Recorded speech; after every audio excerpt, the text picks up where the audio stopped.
মানুষকে ঐক্যবদ্ধ থাকার ঘোষণাটি উনি ওখান থেকে দেবেন আমরা আশা করছি।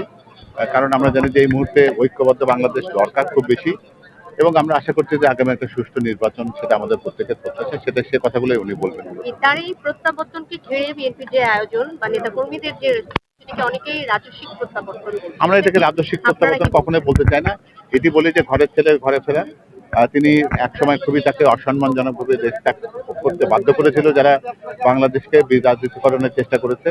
তিনি তার সমুচিত জবাব আজকে দিতে যাচ্ছেন। দেশের ভালো মানুষের ভালোবাসা শিখতে হয়ে তার এই প্রত্যাবর্তনটাকে আমরা অন্তত বলতে পারি যে আমাদের অন্তরের মানুষের, আমাদের মনের মানুষের, আমাদের আত্মার আত্মীয় দেশে ফেরা।